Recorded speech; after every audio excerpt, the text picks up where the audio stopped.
de la Bolsa de Comercio. Hola Gonzalo, soy Daniel Ciampicini, ¿cómo estamos? ¿Qué tal? Buenas noches Daniel y el resto del equipo, ¿cómo estás? ¿Bien? Muy bien. Estaba leyendo la canasta del INDEC que mide Sí. en el Gran Buenos Aires y en el conurbano y en la capital. Uno en diciembre de 2017 podía comprar con, diríamos, 340 pesos aproximadamente 11 productos.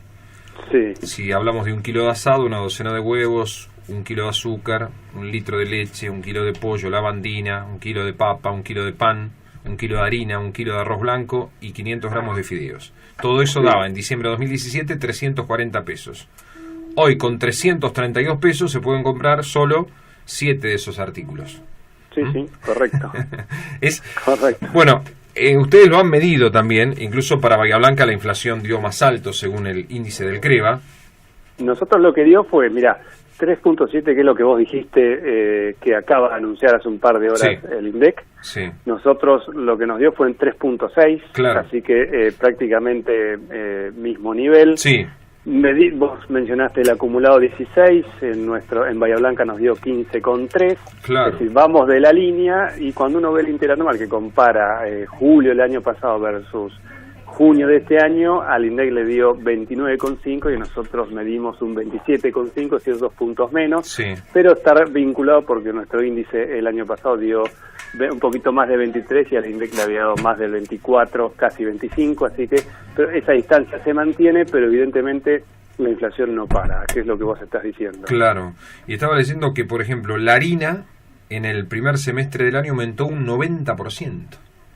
Sí, no es lo único, digamos, y todos sus derivados. No, claro, pero 90% es impresionante, pero ¿no? es impresionante porque ahí tenés cuestiones de, digamos, de corrimientos del tipo de cambio, también Claro. tenés de los aumentos tarifarios que, como hemos hablado en otras oportunidades, impactan en el gas y eso impacta en la elaboración de los productos. Entonces, digamos, por varias vías llega a un producto tan necesario, tan básico como es la harina y que después tiene tantos derivados. Claro. Y lo que más aumenta, lo que más viene aumentando, o uno de los eslabones, ítems que viene aumentando es el tema alimentos, ¿no? Y alimentos En general. sí, alimentos sí, y se revirtió esa tendencia que, en principio, como le dice el gobierno y como también empezamos a medirlo nosotros, el IPC núcleo, el índice de precios núcleo, es lo que hasta el año pasado, fin del año pasado, venía con una tendencia decreciente porque vislumbrábamos que quien impactaba mucho la inflación eran las tarifas. Ajá. Pero a partir de este año se revirtió, las tarifas siguieron impactando, por supuesto, pero estos corrimientos tan fuertes de más del 50% en el tipo de cambio, Claro. evidentemente se trasladaron. Vos fíjate que desde principio de mayo hasta mediados de junio hubo un 40% de devaluación e indudablemente se trasladaron los precios, no necesariamente la totalidad de esa devaluación. Menos mal, ¿no? Menos mal, por supuesto, y no sabemos si va a seguir trasladándose y si lo va a permitir el consumidor, porque si el Claro. consumidor va a llegar un momento que va a tener que sustituir productos de primera, segunda líneas, terceras líneas, o hasta directamente dejar de consumirlos. Claro. Si eso ocurre, sí. entonces no va a haber un traslado, pero igualmente el traslado ya ha sido muy fuerte. Ahora, entonces, factores determinantes en la incidencia de la suba de la inflación, podemos hablar, en principio, la corrida cambiaria, la devaluación, Básicamente. y tarifas.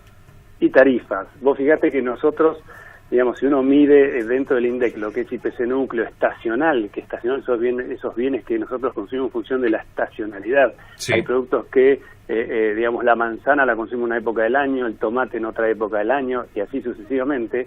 Y lo que son las tarifas o los regulados, en el INDEC el acumulado es un 18.8, es decir, versus un 10 estacional. Es decir, el regulado es el que ha venido comandando en los últimos 2 años el aumento de la inflación. Y en este último mes y medio frenó un poco, pero fíjate que en este mes ya la nafta aumentó 2 veces. Claro.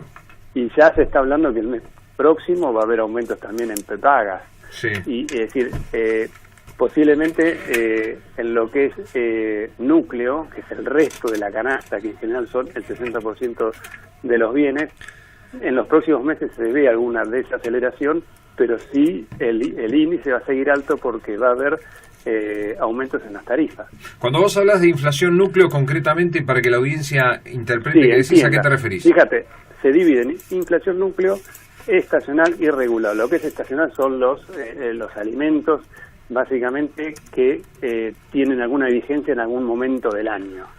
Como yo te decía, que pueden ser algunas verduras o algunas frutas que se comen en algún momento del año y en otros momentos no. Entonces, en esos momentos que uno se alimenta o los consume, tiene un aumento en sus precios, y cuando deja de consumirse, baja. Bien. Después, lo que es regulado en general son todas las tarifas, reguladas justamente por el Estado. Bien. Combustible, transporte, tarifas de gas, de agua, de luz, prepagas, son todas las que son, digamos, reguladas por el Estado, y que alguno podría decir que fue una inflación inducida por el Estado porque liberaba los precios de las tarifas. Claro. Y el resto de la canasta, que la canasta, por ejemplo, en el CREVA tenemos alrededor de 400 variedades, y el resto, estoy hablando de un 60% del resto de los alimentos y bebidas, son los que se llama IPC núcleo, que es el que nos importa, que es el que uno le presta atención porque es el que convive permanentemente con nosotros. Y ese es el que viene aumentando. Y ese justamente es el que viene aumentando. Vos fíjate que el INDEC el mes pasado aumentó un 4.1 por encima de su IPC, digamos, general, y a nosotros nos aumentó un 3.8 por encima también de nuestro índice, que fue 3.6. Claro. Eso es lo que tenemos que observar y prestar atención a ver cómo va a evolucionar los próximos meses. Sí. Y si se mantiene esta tendencia, ¿el año con qué inflación podría cerrar, Gonzalo? Y vos fíjate que nosotros hoy nos da un 27,5 y al INDEC un 29,5, ese es un 30. Hace 10 días yo hablaba del 30% de inflación y 30 pesos el dólar. Y el dólar a futuro, que sería, digamos, a diciembre de este año, ya está calculándose en 32, arriba de 32. Sí. Y la inflación va a ir de la mano. Sí, vamos a estar superando posiblemente los 30, los 2.30, digamos. Es decir, el dólar en 32 y la inflación por encima del 30. Puede ser una posibilidad porque así lo marca la tendencia.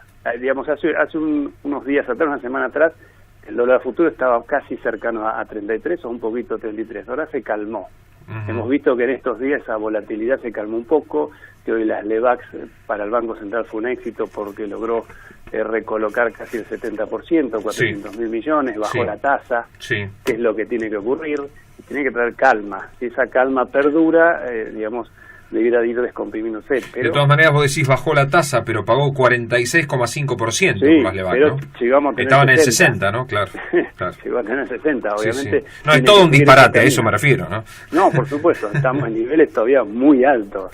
Porque por ahí, digamos, algunos medios dicen bajó una baja significativa del dólar y bajó 25 centavos. Claro. Y eso no es significativo. No, está claro. Falta bastante para que sea significativo.